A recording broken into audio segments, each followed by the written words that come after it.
Oke, dan di dalam materi ini kita akan membahas 3 aspek. Yang pertama adalah geografi Sunan Bonang. Yang kedua, peran Sunan Bonang dalam mengembangkan Islam di Indonesia. Dan yang ketiga adalah sikap positif dalam pribadi Sunan Bonang.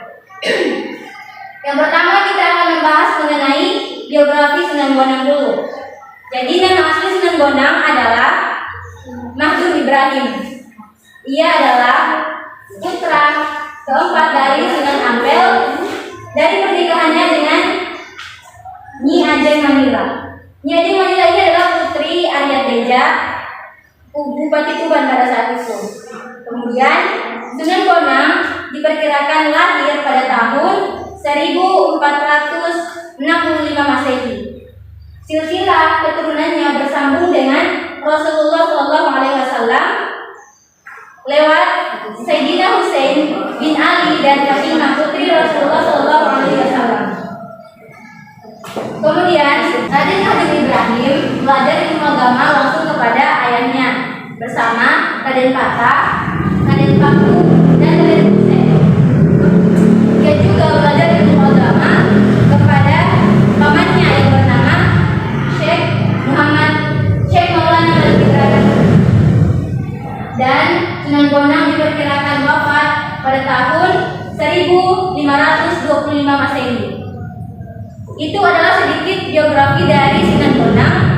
Kemudian kita masuk pada pembahasan yang kedua adalah peran Sunan Bonang dalam mengembangkan Islam di Indonesia. Peran yang pertama adalah Sunan Bonang mengembangkan Islam di Indonesia lewat seni dan budaya. Jadi, lewat seni dan budaya, Sunan Bonang mengadakan seni pertunjukan wayang, gamelan, dan ia juga menciptakan alat musik bonang. Itu peran yang pertama. Peran yang kedua adalah Sunan Bonang memasukkan nilai-nilai keislaman dalam tradisi masyarakat Jawa, seperti ritual pancakrama dalam ajaran Tantrayana, yaitu sebuah upacara yang dilakukan dengan duduk mengelilingi makanan. Kemudian Sunan Bonang mengisi tradisi tersebut dengan upacara berduri, selamatan dengan doa-doa Islam. Kemudian peran yang ketiga adalah Sunan Bonang menyebarkan dakwah Islam di Indonesia melalui karya sastra Sulukujil.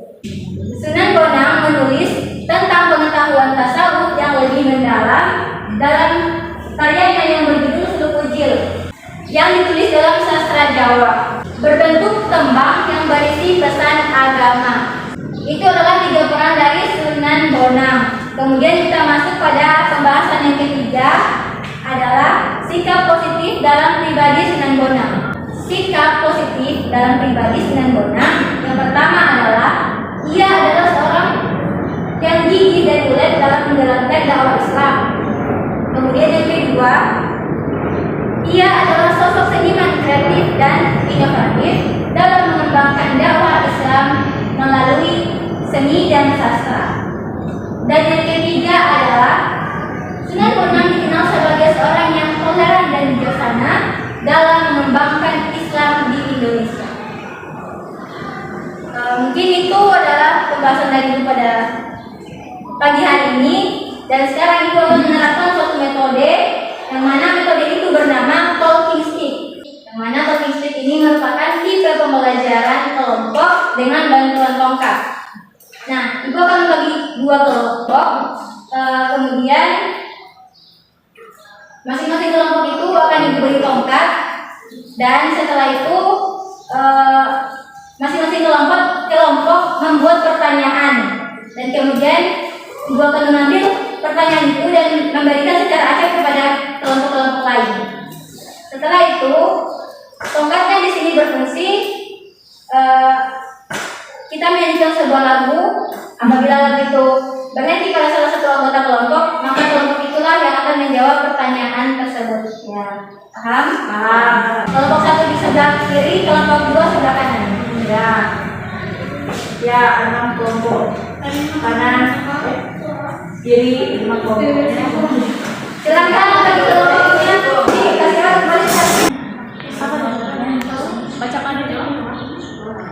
tentang peran seorang dalam mengembangkan Itu di belakang itu bukan dia. Izin gue dari WC.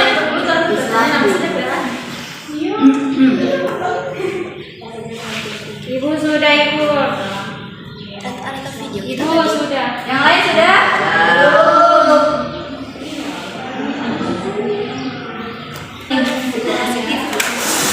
sudah Bu.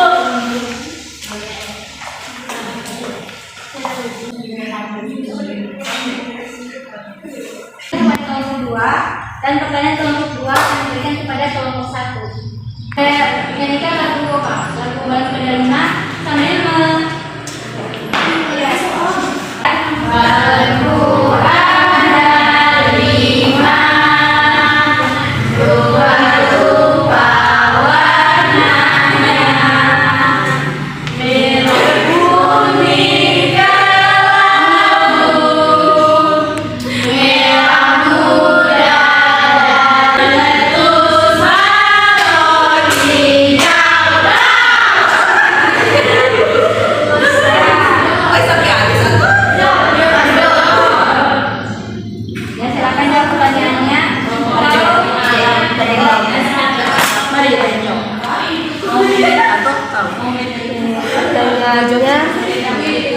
apa saja peran Sunan Bonang dalam mengembangkan Islam di Indonesia?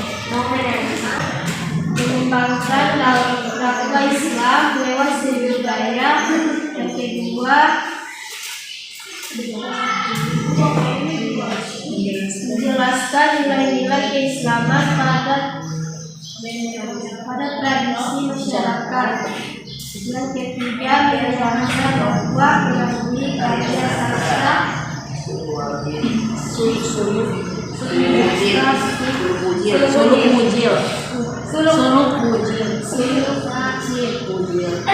Ya, kita datang kepada Tuhan.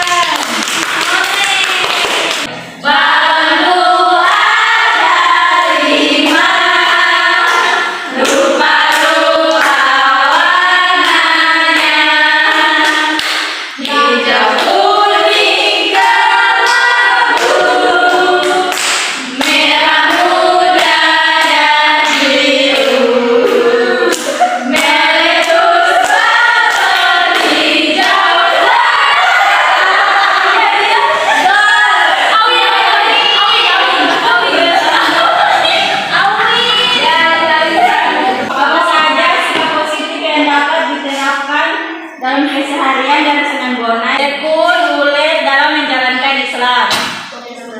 Toleransi, ya itu. Oke, berikut